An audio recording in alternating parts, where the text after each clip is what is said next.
Welcome back to the Life After College Athletics podcast, where we help former college athletes continue to find success in the professional working world. Today on the podcast, we have former walk-on linebacker at the University of Houston, Roman Brown. After making the football team as a walk-on, Roman earned a scholarship and eventually became a captain on the defense. After graduation, he started out the first 3 years of his career as a financial advisor at Merrill Lynch. And currently, Roman is pursuing a master's in marketing at the University of Houston, and at the same time has recently founded Vail Athletics, an athletic clothing brand. And his long-term goal is to pursue a career as an NFL agent. So, Roman, welcome on the podcast. Thank you. I'm so happy to be here. I appreciate you guys for giving me the time to come on here, share my story, and just have a conversation with you guys and talk a little bit more about the journey of being a former athlete. Of course, we want to highlight your story because it's been pretty cool to follow and see. First thing we want to ask you is Houston. Let's start out with why that school, and just a quick background on how you got into the walk-on process, because I know that's not an easy one. Yeah, so originally I'm from Dallas, Texas. So I am from the state. I went to this small school called Midlothian High School, and basically I was definitely a late bloomer in terms of my athletic ability. So I really didn't get into my own body until like my senior year. So I played 1 year of varsity football, and then that's why I just had like very little interest from a lot of, I wouldn't say little interest. It was just like most of the time you get your scholarships like after your junior year, sophomore, junior year, and I just didn't have that opportunity. So I did get like scholarships other places at like smaller like some of the like actually they were like really big like Division II schools or like things like that. But I just felt like I had more to offer. And so I just kind of bet on myself, and I was talking to a few different schools. Why Houston, you asked? I think that was just like, I feel like it was kind of a God thing. I remember I was like sending out, and my dad was helping me, but like sending out like my film and like stuff to different colleges and different coaches, and they liked me, and they just didn't have a scholarship for me, but they like were like, hey, you can come here and you would definitely have an opportunity to earn a scholarship. And so I was like, cool, that's what I wanted to hear. And just someone who just like not just like, yeah, just come here, but they were like, come here and like we really like you too. And I think you have a possibility of being a great athlete here. And so and contributing to the university. And so I was like, I think that's the one. So I showed up there, and I think it was one of the biggest, smartest things I ever did in my life. No, that's awesome. It's obviously a driving factor in kind of your competitive nature, and we all wanted to be great and play at the highest level. So it's an awesome opportunity that you got to experience that and take that head on. You had a great career. Houston became a captain. But now, since then, you've even had a great professional career. You've started a company, which is not an easy task itself. We'd love to hear about kind of the inspiration to start Vail Athletics and what the goal is for that company. Yeah, so Vail Athletics is something that's I really thought about it like since high school. I had this idea of, and at that time it was nothing to where it is now, like at least the to conceptualize it into what it is now. I just knew that I for some reason I had this idea of having an athletic wear brand. At that time, I didn't know really what the mission was going to be. I just knew that I wanted this. And fast forward to really after my career, I kind of started to like piece things together. And I realized like for me, a big thing for me as an athlete was being able to perform. I wasn't like the craziest athlete, right? I wasn't spectacular, but I was a definitely maybe a little bit above average, but nothing crazy. And so I felt like I got my competitive nature, and I was able to win a lot of battles because of my mind and my emotions, and being me believing in myself, but also like being mentally and emotionally fit, and even spiritually. And I think those things led to everything I was able to do on the field. And so that kind of gave me the inspiration around Vail Athletics and wanting to build a company that brought awareness to holistic training. And a lot of people talk about mama mentality and things like this. And I think it's like a form of it, and like realizing that you can actually train these areas.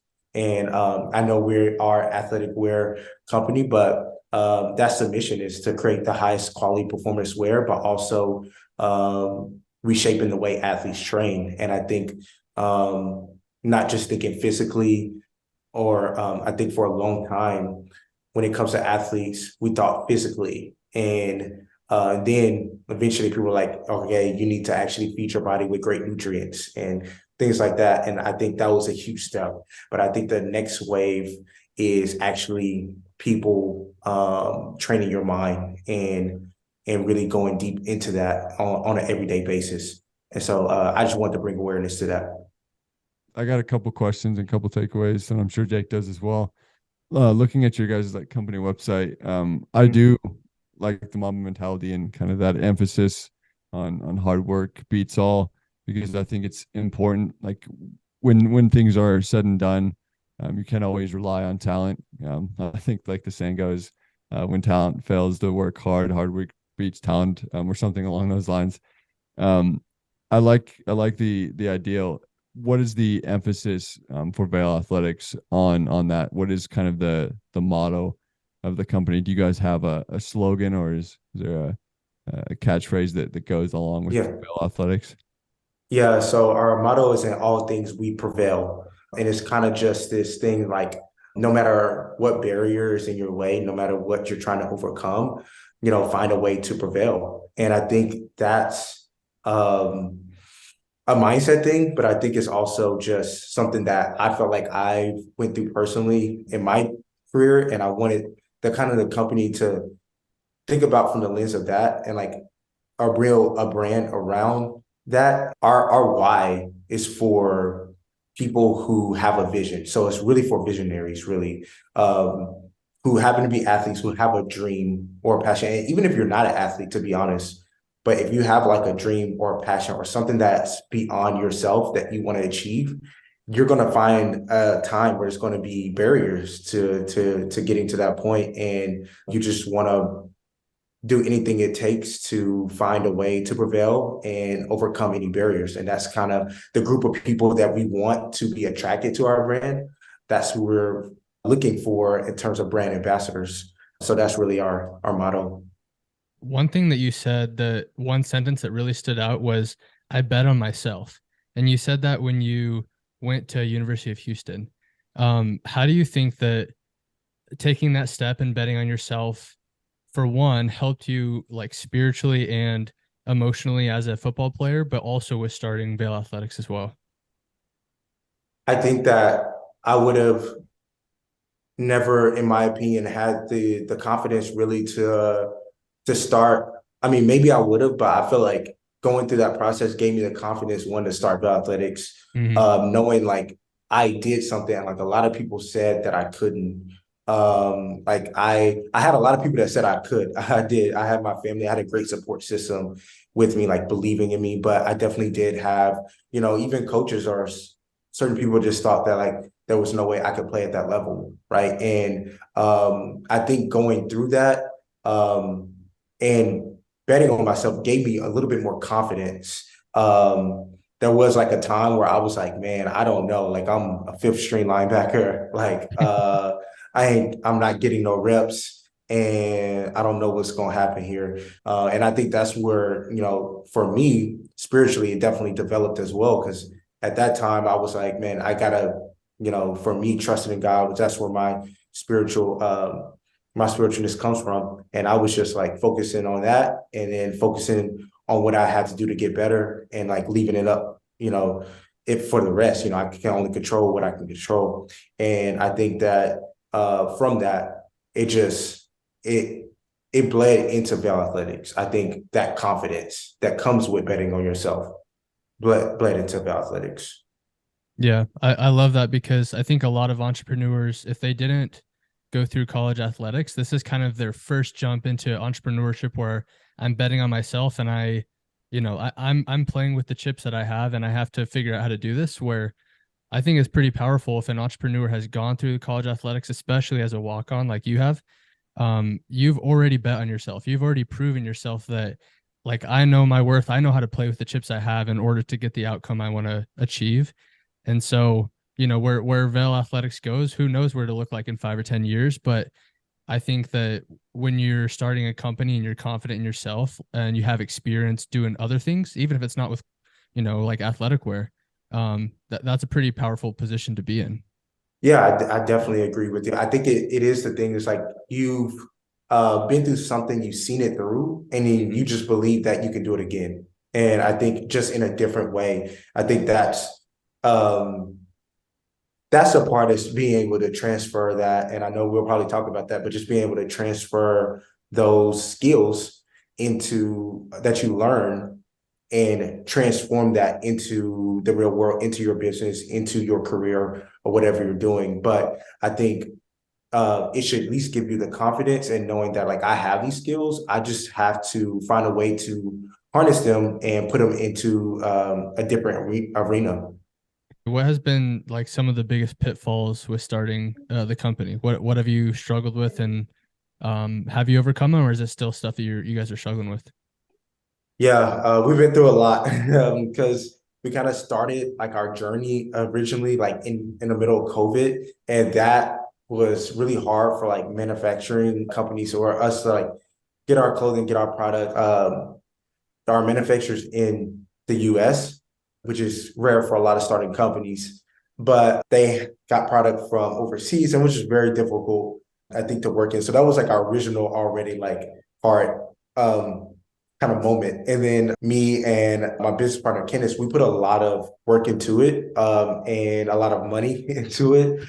And we did like lose some money. And I think, you know, that was another kind of pitfall. And one thing I've learned on this journey, my short journey as being an entrepreneur, is like, it's no shortcuts, right? You can't take shortcuts. I think you got to pay for things that cost and that you want to be done well. There's a couple of things that we actually had a manufacturer the first time, and we ended up changing our manufacturer because the first one basically ended up like almost losing our products and doing a lot of different things. And we did not get what we wanted, but we went like a little bit on a cheaper route to like try to save some money and like hope that things would turn out correctly. And I just realized like there's no shortcuts, right? You just have to do everything the right way. And that takes sometimes spending money, that takes extra time, focusing on the small details, but you can't take any shortcuts. And that's the one lesson that I've learned so far.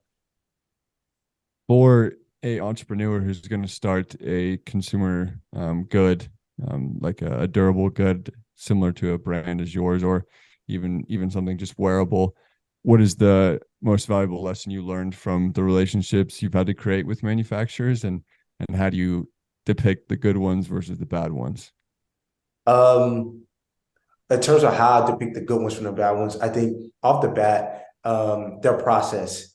We worked with a really good manufacturer where we got like the process was lined out. Like when we reached out to them, one, we could tell that they were probably going to be good based off their prices because their prices wasn't cheap. So that was like already like if I see like a price that seems almost too good to be true in this area, I'm like, I kind of don't trust it already. And then so their prices were a little bit high. So I was like, okay. And I saw the brands that they worked with, very reputable brands. So that was good to know. And then also their process. I think though you see anybody in the business that has like a legit process, like even with you guys, like when you emailed me last night, I probably shouldn't say this. I don't know. You guys can cut it off if you need No, to. you're good. Yeah. But just all the like the process, the email, like the question, all this stuff like that, like I needed to come on to, and I just realized like, okay, you guys respect your craft. You guys are going to be doing the right thing. So like, small things like that tells me like who's reputable and who's not. And like if you do the bare minimum and I don't see that process, I'm already kind of like it's really the small things. That's what I've noticed. Yeah, so Agreed. I mean, I don't think Jake or myself have any experience working with manufacturers or any sort of distribution partners. but it's a very applicable terminology to look at for a business, for an individual, for an employee. If they can have respect and be accountable to the small things that do matter, and they pick up on them themselves, or ones not to make a second mistake, those usually are the people you want to keep around. Those are the partnerships you want to keep. Those are the distribution companies you want to keep in touch with. So absolutely, I think it's an applicable rule of thumb for every line of business. I guess one question I have for you is, um, what kind of so you worked at Merrill Lynch for 3 years, is that right? Yeah.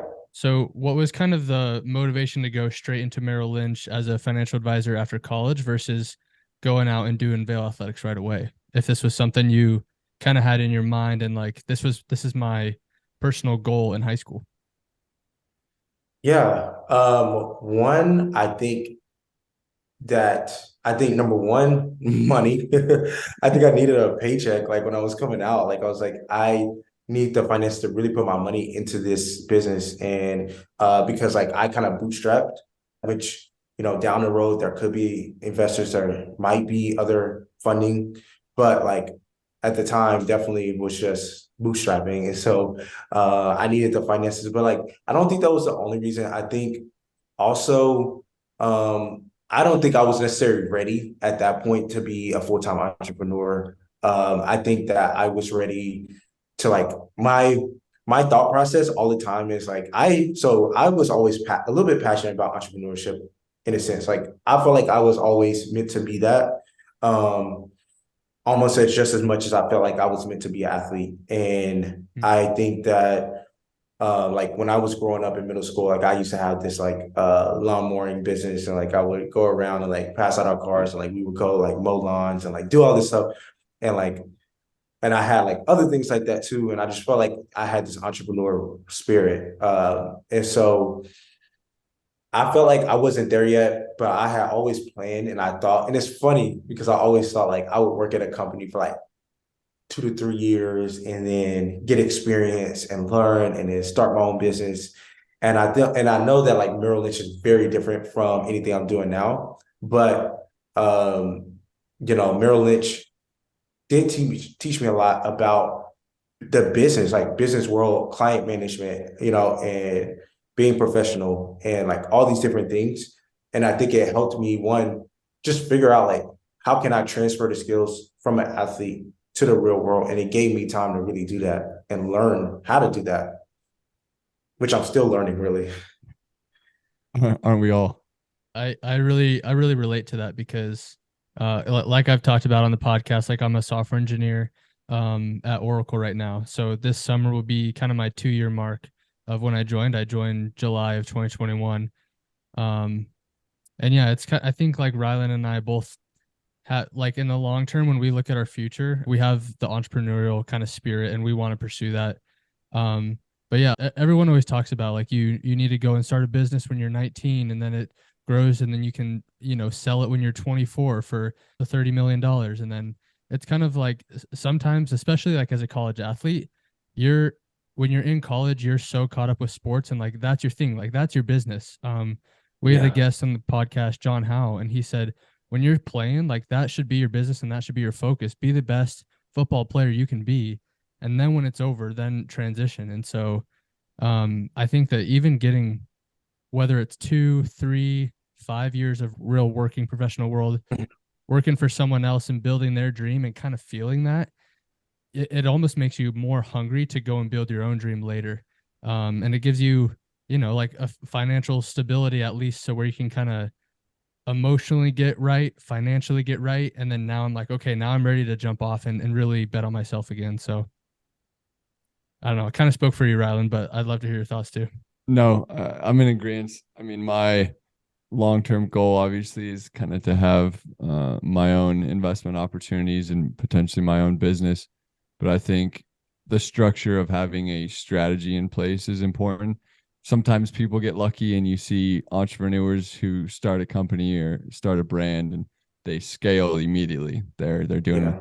$100 million in sales within 2 years and they're valued at really high levels. But those are also the same type of entrepreneurs that get head over heels. They can't keep up with the growth, they're not managing cash right, then the business flops because then they have a bunch of customers that are complaining, then they have customer turnover.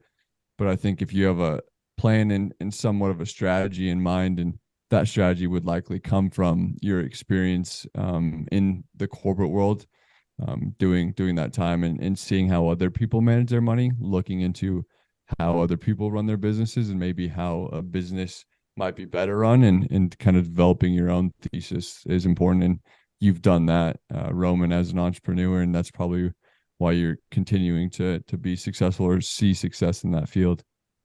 Yeah, I agree. I think it's important to kind of learn. I think a lot of people today, I think, want to just do it and like just go out on their own. And no, like I think you can be successful that way. I think there's a lot of ways to be successful. Mhm. But I do think there is something to say about kind of learning the ropes and taking that, and it creates humility. And I think it's important. Especially if you're a financial mind and you understand risk opportunity and you understand hedging. If you can hedge your knowledge to alleviate some of that risk, then you probably are a little more at peace of mind, less stress, um, potentially more financial freedom down the road because of it. So absolutely. How's mentorship played a role in your journey? Both, it could be football, it could be with Vail Mhm. Athletics, could be even at Merrill Lynch. Yeah, so I think for me, I wouldn't say necessarily like as mentorship. Like to me, it was like a support system that I had in place. At least when it came to growing up, I knew like when I talked about earlier betting on myself, I think that was because of my support system that I had. Mhm. And that was because like, growing up, my dad always told me like I can do this, I can do that. And like even though like I was kind of sometimes spotty on my confidence at times, I was like sometimes really confident, sometimes not.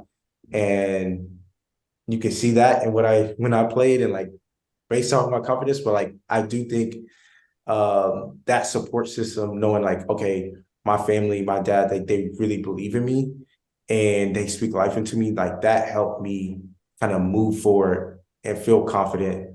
And then also like, of course, people that I saw with me or growing up that was older than me, and I saw them work their tail off and like things like that, that inspired me. Especially growing up, I was like crazy. I was like even more disciplined in high school than I am now, but I felt like with the support system and the discipline I had, that's what I needed to be successful. As I grew into college, I think for me, it was similar. My mentors were probably like just older, like my older athletes who were like 3, 4 years older than me when I came in. And like they kind of took me and like was like, hey, this is what you need to do to Mhm. be successful here at a Division I university. And this is what you have to do. And this is how you need to work. And this is how you need to train your body. And I think those things help. As I moved out, I did have at Merrill Lynch, I had one person who was like closer in age, which I think personally, when it comes to mentorship, I feel like that's the best. I think it can go either way, but I really do like having somebody who's like a little bit older than me, but not like way older than me. That they've done this, and it's been a while since they've been in my shoes, Mhm. um, per se, because like I just feel like things can be very, very different. So I found like someone who was successful. His name was John.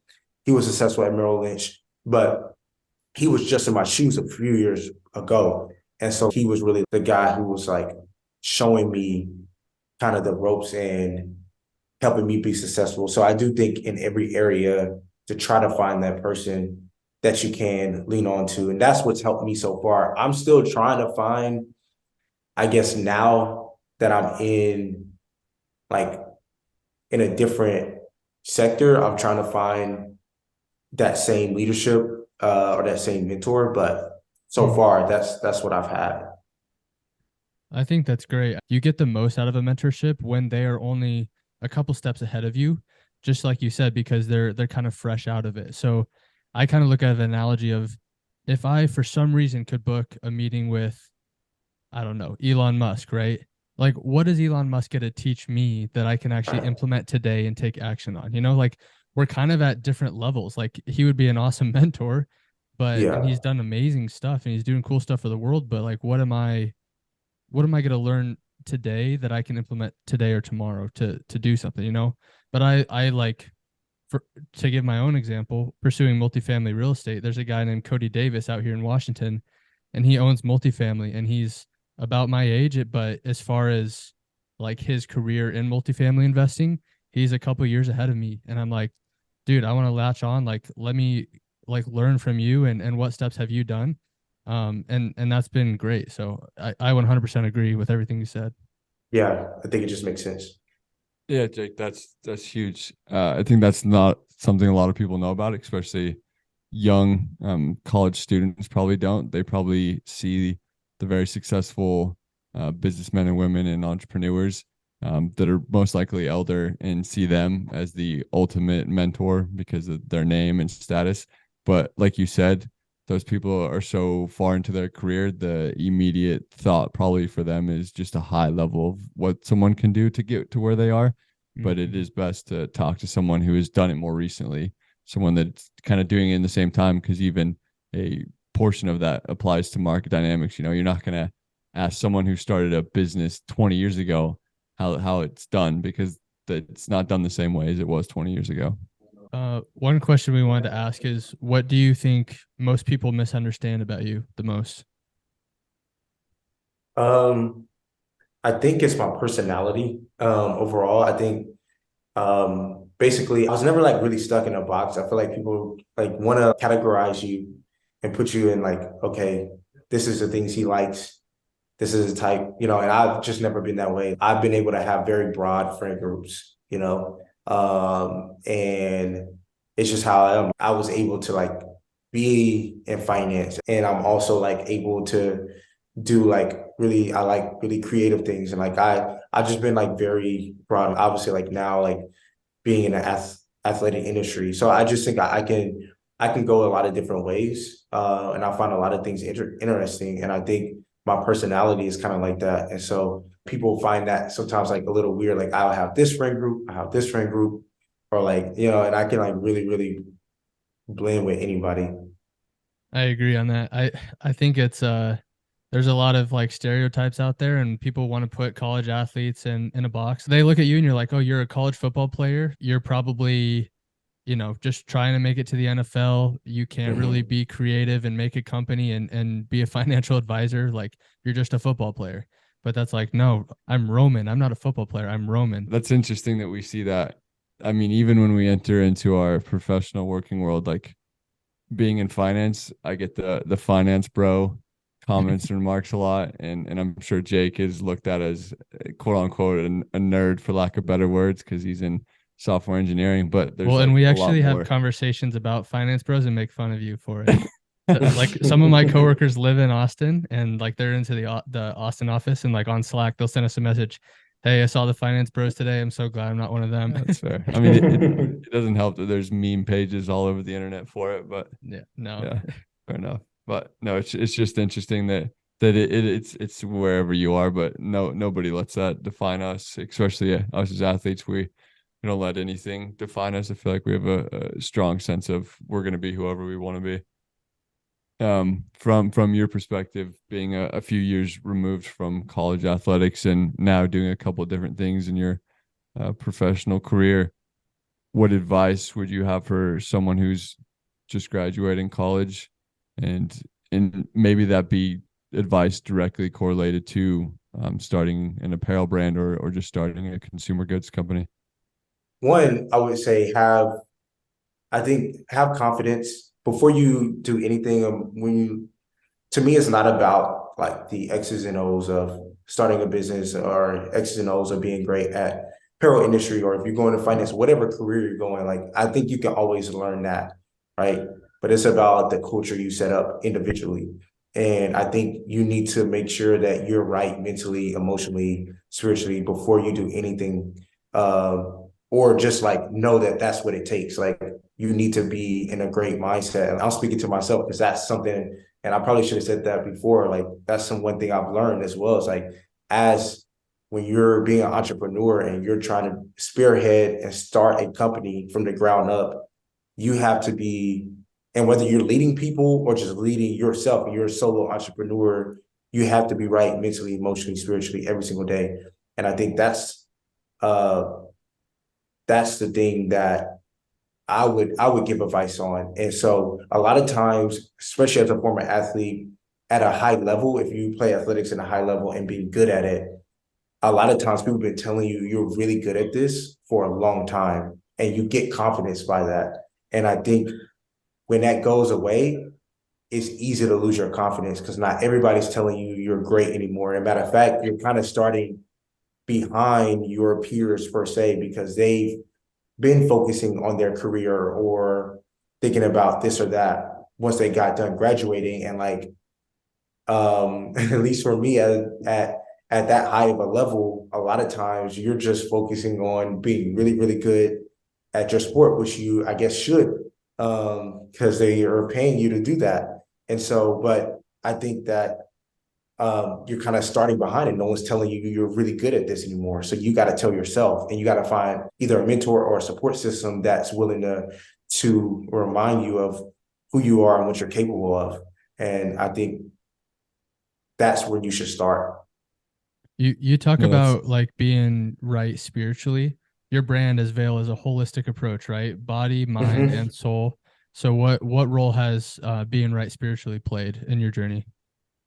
Yeah, so believing in something that's bigger than you, I think that gives you a little bit more of a push to keep going because you believe that this makes a stronger impact in other people's lives or like I'm doing this for a higher being.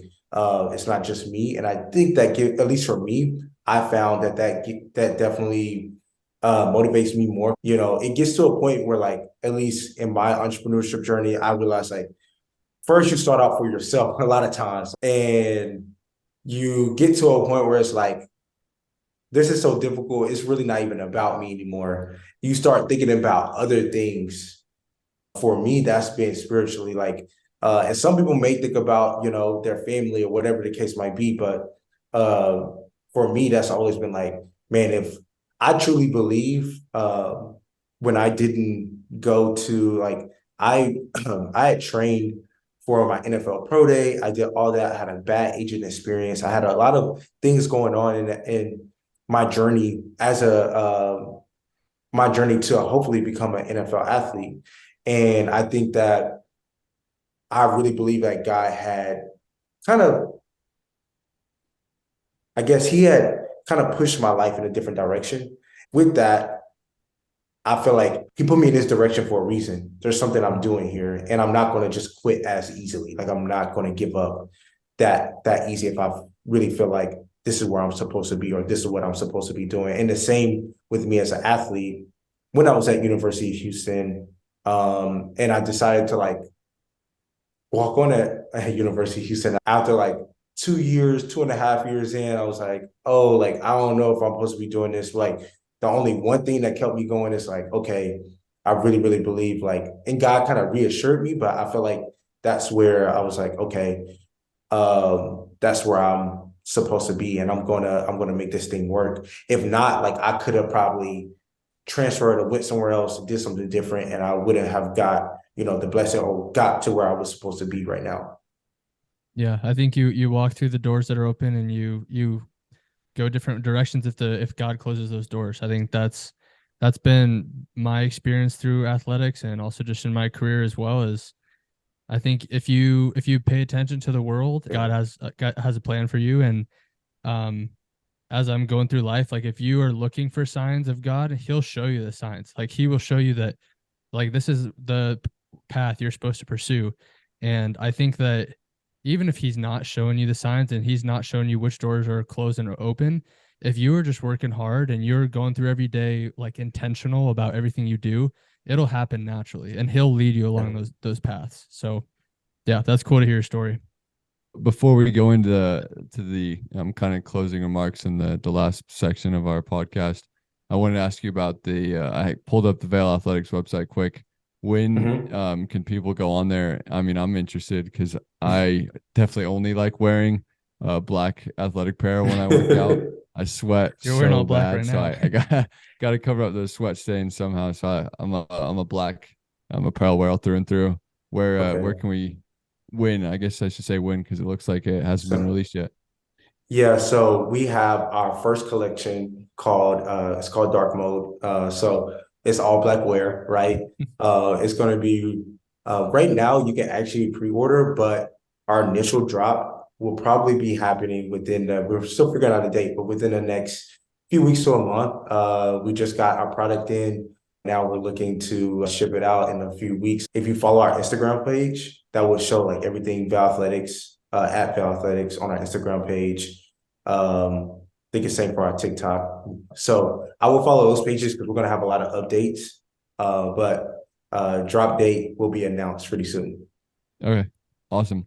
Yeah. Have you ever thought about doing a potential pop-up booth in Vail, Colorado? I had just thought about that it's a pretty easy segue into people's interests. I'm sure people in Vail will be like, yeah, of course I'm That's all for this. actually, yeah, that's actually a really good idea. I have thought about doing pop-ups.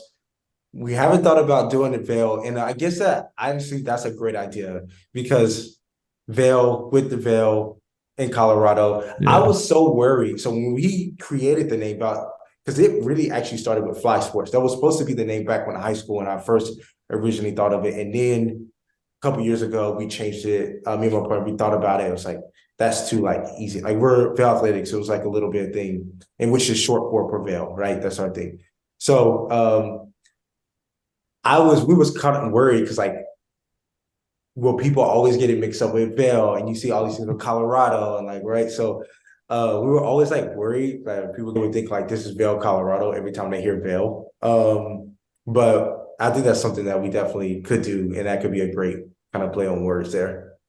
Yeah, especially in the summertime. Go when there's an event or like I know they do like concert series and a bunch of other stuff in Vail. So be a good opportunity to market the brand when there's a bunch of foot traffic. Good point. I'm definitely gonna write that down. Awesome. The last kind of segment of our podcast, we do some Mhm. hypotheticals, just some loose ended. Have fun with it. The first one is who would win in a fight, a silverback gorilla or a black bear? I'm gonna go with Silverback Gorilla. Um, I think this one's actually really hard. Um, because I think that the Silverback Gorilla, I just feel like them being able to stand up to the way that they are and like their big paws, like I feel like they have a little bit more, they may have a little bit more agility on their hands. So that's what I'm gonna go with. The Bears probably like the claws is what worries me the most when it comes to that fight. But I think I'm gonna have to lean towards the Silverback Gorilla. That's a difficult one. Okay. We at work we had this argument for a while and it wasn't with the black bear. I put it as a black bear instead of a brown bear because brown bears are a lot bigger and a lot more Yeah. vicious. But the black bear, just to give you a size comparison, kind of like on average is about 400 pounds and can be 7 feet tall standing up. The gorilla is a little less than that in pounds, but only stands about 5 feet tall. I think if you took the black bear and if it was just like in an open arena, so like no environment really around them, the black bear might be more aggressive. Like, yeah, the gorilla might be more agile, but bears are crazy. Bears would tear up like they got a hold of its arm, tear it up. But That's true. Yeah. I think the grip though, the yeah, gorillas that's have true. some grip. They actually have a hand, right? So I think I don't know if that necessarily helps them, but I Yeah, feel like they can grab on to some things. no, that's true. I mean, and if they like got around its backside, they probably could take down the bear from there. But the bear has claws too, some gnarly claws. That's the one thing I'm worried about. Yeah, and that fight the claws. Yeah, yeah, that'd be crazy. All right, Jake, do you want Yeah. to ask the last question? Yeah. Would you rather live for another 80 years and never be able to leave your home, or live for another 10 years and be free to go wherever you want? Um, man, another 10 years. Another 10 years, be able to go wherever I want, travel the world, be free. I think it's hard because 80 years, like It's I think tough when that's a you're a young guy long too. time. Yeah. Like when Yeah, you're in your 20s, if you were in your 70s, you're like, okay, I'll do 10 years. That's no big yeah, deal. But I don't want to live till I'm 160. yeah, exactly. So I'm like, man, 80 more years, I think in a room, that's hard for me. Like, um, you know, Yeah. just a day spending like in my apartment alone. I'm like, no, so I can't even imagine 80 years. That's crazy. Yeah, I'm with you there. Yeah. 10 years being able to do whatever you want is a lot more fulfilling. I'll sacrifice the 70 years lost to be able to do whatever I want. Awesome. Well, thanks for coming on the podcast, Roman. We appreciate it. Lots of good information, lots of good knowledge nuggets. So, you kind of talked about it with Vail Athletics, but where can people find you and where can people find the brand? Yeah, so also you guys can go to my LinkedIn, Roman Brown on my LinkedIn. Anyone can go find me there. And then I want to give y'all, make sure I get I want y'all to go to, if y'all can follow us at Vail Athletics on Instagram, should be able to do that. And then let me make sure, sorry. For those listening, and I think Roman's headphones are a little shorted out on audio, but Oh, no, it's all I'm it's all sorry. good. He said go to his LinkedIn, but you also can find the Vail Athletics at vailathletics.com, and you can follow them on Instagram and other social media platforms. Yeah, appreciate you Perfect. guys. Thank you. Roman, we appreciate it. I think a lot of young guys or young girls coming out of college athletics should to look up to you and see your path and try to emulate that. Like reach out to Roman as a mentor, like he talked about. He's a couple years ahead of you, and he's got a pretty cool story to tell. So yeah, Roman, we appreciate having you on the podcast. It's been awesome. Good to meet you. Have a good rest of your day. Okay, thanks. Thanks, Rylan. Thanks, Jake. Appreciate the opportunity, and I hope you guys have a great rest of your day.